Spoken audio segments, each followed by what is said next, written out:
tarde. Boa tarde. Aí. Meu nome é Sandro Sussuarana, eu sou poeta, sou articulador de juventude, sou escritor, sou mobilizador social, professor de capoeira, faço parte do setorial de literatura do Estado da Bahia e do Conselho também.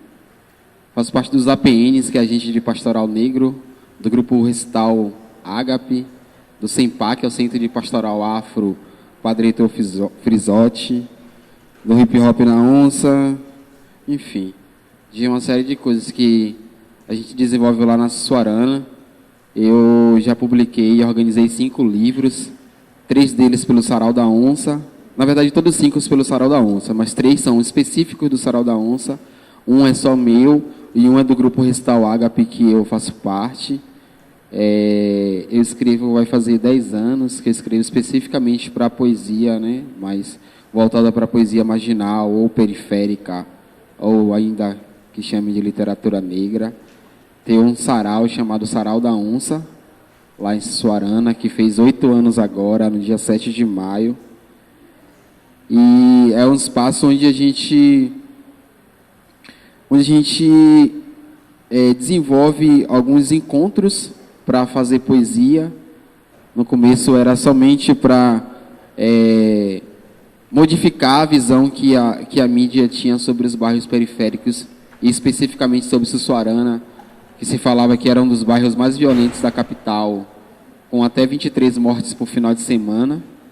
E a gente, quanto morador de lá, a gente sabia que tem toda essa problemática da criminalidade nos periféricos, mas que também tem outras coisas, culturalmente falando, e que eles não fazem questão de ir lá publicizar. Então nós criamos o Sarau da Onça para poder modificar, e por isso o Sarau da Onça se chama o diferencial da favela, porque o nosso objetivo é mostrar esse lado da favela, da periferia, que a mídia não passa. A gente não vê na televisão os festivais de cultura que acontecem nas comunidades, a gente não vê os grupos de valsa, os grupos de capoeira, os grupos de dança, de teatro, várias coisas que tem nos bairros periféricos a gente não vê, e quando a gente ouve falar, a gente não vai, porque a gente entende que esse espaço é um lugar perigoso. Não é assim que a gente pensa? Sempre, inclusive, lá na Sussuarana, as pessoas sempre perguntam, quando é que tem sarau? E o sarau acontece sempre ao sábado, das 19 às 22, e aí a pessoa fala assim, poxa, queria tanto ir no sarau, mas lá é perigoso? Aí eu digo, muito perigoso. As pessoas lá estão lendo livros. As pessoas estão lá fazendo poesia. Então, corre um sério risco de você sair de lá transformado. Obrigada. E aí, porque assim, a gente aprendeu que a gente só deve consumir cultura se a gente vier para o centro da cidade, né? E o centro, eu falo esses espaços públicos que são os mais conhecidos, Teatro Castro Alves, Concha Acústica e tal. E aí a gente vai lá assistir um espetáculo, nada contra quem tem R$200 para pagar, fica à vontade, quem quiser também me dá, eu aceito, sem problema nenhum. Mas a gente vai lá na periferia, que tem um sarau, que tem uma batalha de freestyle, ou que tem um festival de valsa, e é de graça, e a gente não vai. A gente não vai lá porque a gente pensa que é perigoso, a gente não vai lá porque o tempo todo a televisão, no horário de meio-dia, aquele horário que a gente para almoçar, aí você senta para comer e tem um corpo em cima da mesa, com você assistindo. Ah, Sandro, mas eu ligo a televisão e eu nem presto atenção no que está passando. Às vezes a gente fala isso, né? Nem estou prestando atenção, não estou nem assistindo, a televisão está só ligada lá. Sabe como é o nome disso? Audiência, que a gente continua dando para eles. E é isso que faz com que eles continuem veiculando esses corpos que, em sua grande maioria, são corpos negros, né? Eu estava lendo a matéria, estava sentado ali, estava lendo a matéria do, aspas, empresário que comprou alguns quilos de fubá e colocou junto com 700 quilos de cocaína e estava transportando para a Itália. Vocês ouviram que eu falei que ele era? Mas se ele fosse um preto e morasse na periferia, ele seria... Na verdade, ele estaria morto, porque 700 quilos de cocaína, ninguém na periferia consegue comercializar. Esqueçam isso que o governo está aí dizendo. Ah, o pacto pela vida e a guerra às drogas. Esqueçam isso. Aquele menino ou aquele brother, aquele cara lá, que está lá na linha de frente, lá na esquina, vendendo a trouxinha de maconha, R$20, R$50 de cocaína, deixa eu contar para vocês. Eles nem se configuram como traficantes porque eles não têm dinheiro. A gente aprendeu que a periferia, os traficantes da periferia, tudo luxa, né? Todos moram de aluguel. Podem prestar atenção, reparem, todos moram de aluguel. A maioria deles não conseguem nem dormir, não tem nem moradia direito, e a gente vai dizer que aquele cara é traficante, que aquele cara tem dinheiro. Procurem saber quantas pessoas dessas têm carro, apartamentos, viajam em jatinhos, tem lancha. Vocês sabem de alguém que tem? Não tem, gente. Mas a gente ouve falar sobre essa guerra às drogas, que é uma guerra específica sobre quem mora na periferia, porque isso justifica a polícia militar, por exemplo, entrar na periferia dando tiro. Mas isso não acontece aqui no Corredor da Vitória, por exemplo.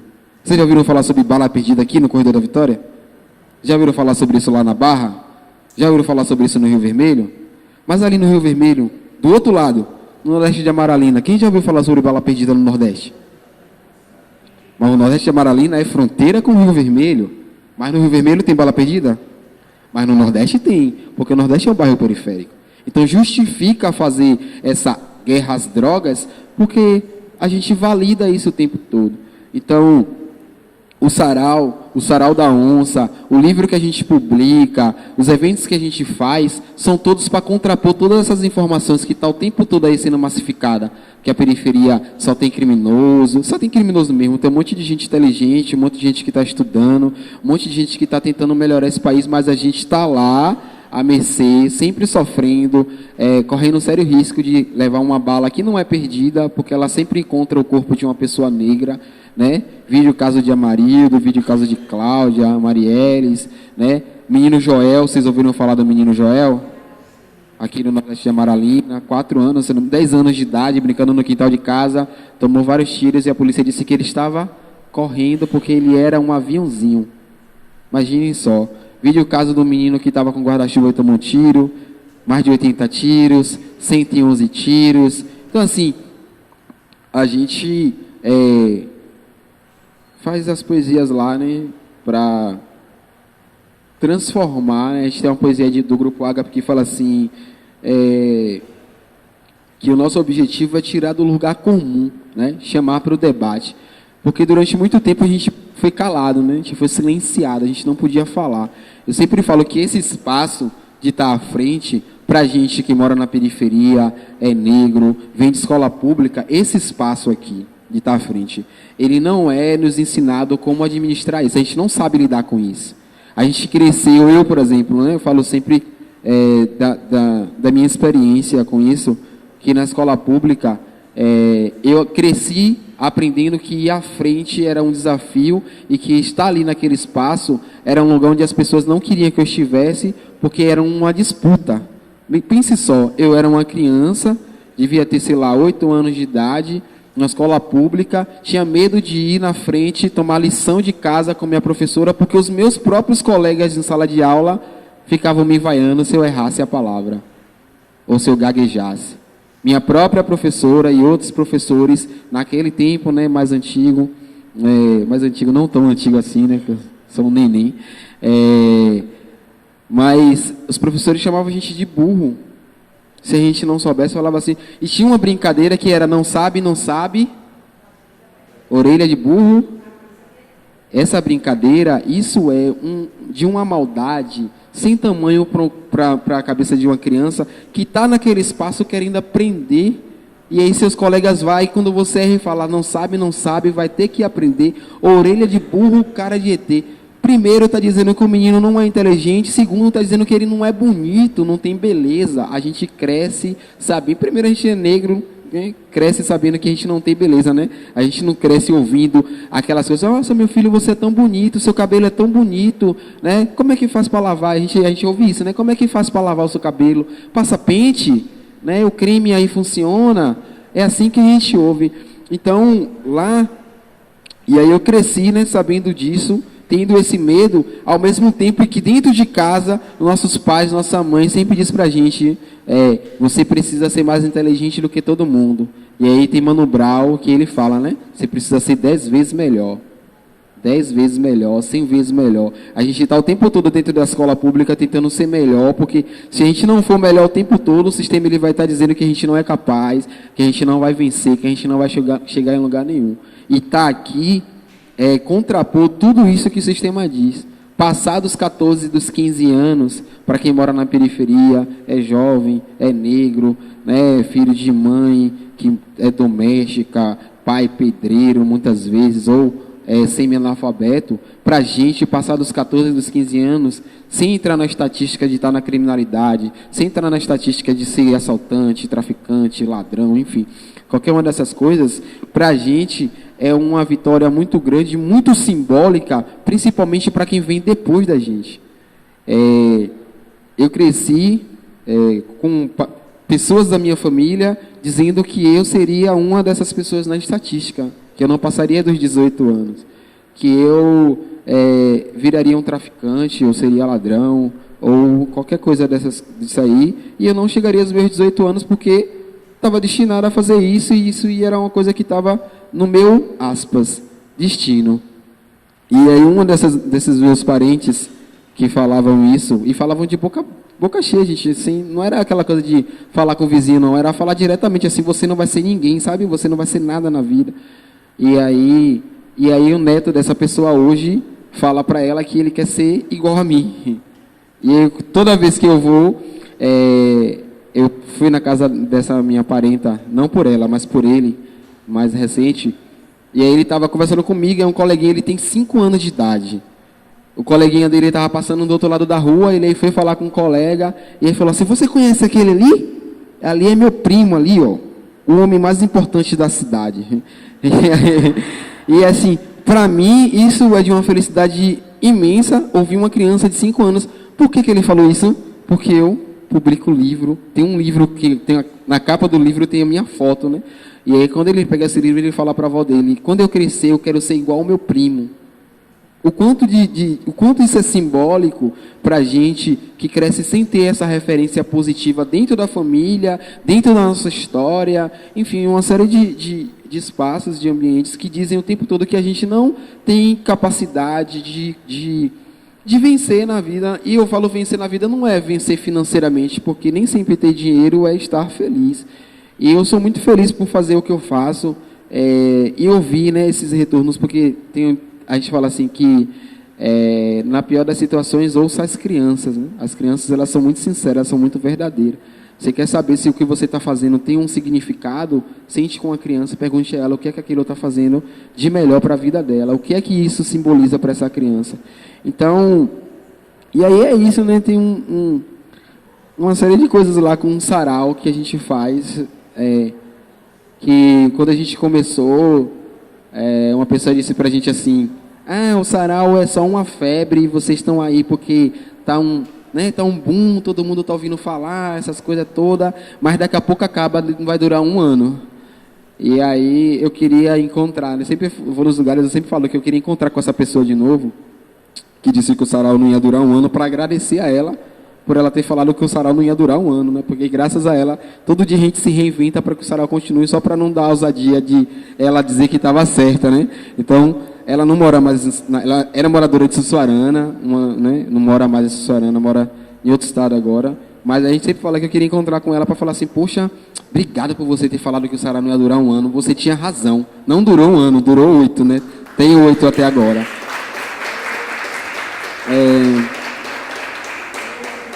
E aí eu vou recitar uma poesia, que é uma poesia que é de Sérgio Vaz, é um poeta lá de São Paulo, que é um dos poetas que iniciou esse circuito de saraus no Brasil, lá na Cooperifa, que é na zona sul de São Paulo, lá no bar do Zé Batidão. E essa poesia se chama Os Miseráveis, e faz exatos 10 anos que eu recito essa poesia em todas as edições de sarau. O sarau acontece 2 vezes por mês, então pensem só, 2 vezes por mês em meses normais. No mês de maio são todos os sábados, no mês de novembro são todos os sábados. Então, por ano a gente recita umas 50 vezes no sarau e umas 500 vezes em todos os lugares que a gente vai. E aí eu vou recitar ela, que diz assim, ó. Vitor nasceu no Jardim das Margaridas, Erva daninha nunca teve primavera. Cresceu sem pai, sem mãe, sem norte, sem seta. Pés no chão, nunca teve bicicleta. Já Hugo não nasceu, estreou. Pele branquinha, nunca teve inverno. Tinha pai, mãe, caderno e fada madrinha. Vitor virou ladrão. Hugo, salafrário. Um roubava pro pão e o outro para reforçar o salário. Um usava capuz e o outro gravata. Um roubava na luz e o outro em noite de serenata. Um vivia de cativeiro e o outro de negócios. Um não tinha amigos, parceiros. O outro, sócio. Retrato falado, Vitor tinha cara na notícia, enquanto Hugo fazia pose para a revista. E o da pólvora apodrece penitente, e o da caneta enriquece impunemente. A um só resta virar crente, e o outro deu um golpe e virou presidente.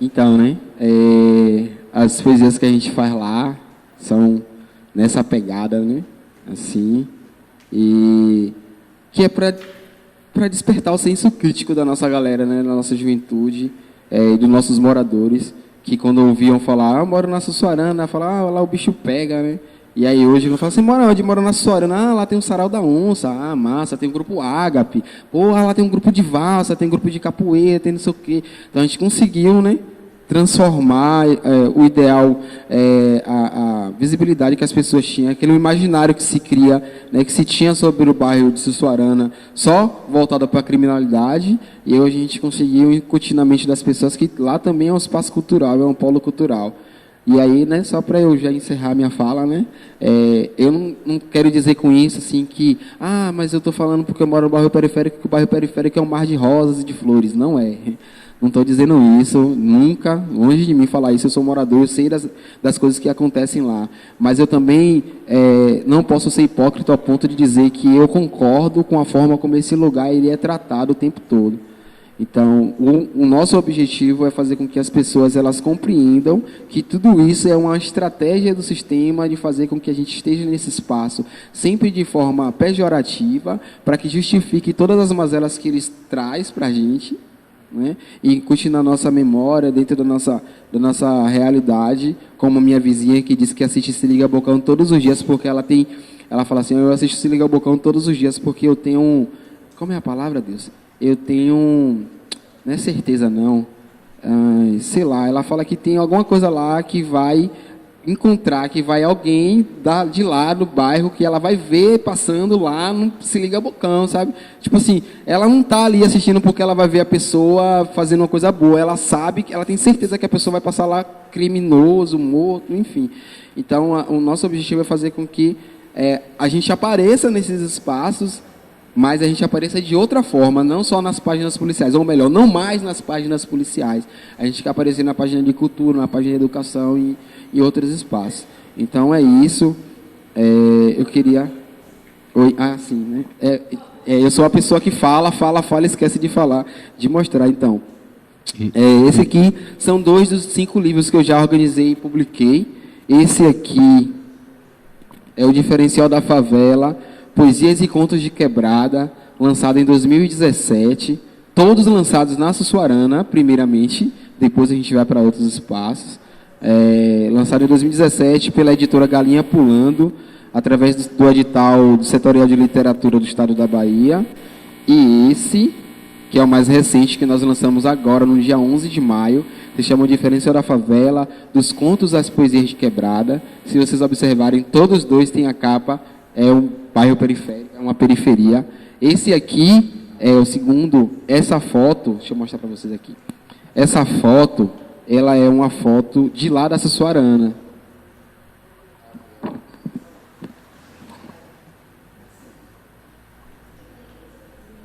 Essa capa é uma foto que foi tirada pela menina que era fotógrafa do sarau, na janela da casa dela. Virou a capa do livro como uma proposição de mostrar as belezas, uma das belezas que a periferia tem. E aí a outra capa foi produzida por Zezé Luquemi, que é essa daqui, quem fez essa capa e fez a primeira capa do livro também, que está esgotado desde 2014, quando nós lançamos o nosso primeiro livro, também com essa proposição de mostrar a beleza do bairro periférico. E aí tem uma curiosidade aqui, que é uma semelhança com as coisas, né? Assim, vocês vão ver que tem roupas no varal, tem um tanque em cima da laje, as casas todas, a maioria, elas não são rebocadas, porque na periferia, a nossa prioridade é dentro da casa e não fora da casa. Então, as casas, a grande maioria das casas da periferia, elas não são rebocadas por fora, mas são rebocadas por dentro, tem piso, tem toda a estrutura bonitinha, porque dentro é mais importante do que fora. Fora é para quem está vendo, dentro é para quem está vivendo. Então, é isso, né? Então, e aí eu tenho alguns exemplares, se quem quiser depois adquirir e tal. Os livros custam R$20 para quem quiser comprar, e eu aceito cartão de crédito e de débito, né? Porque tem que ser empreendedor.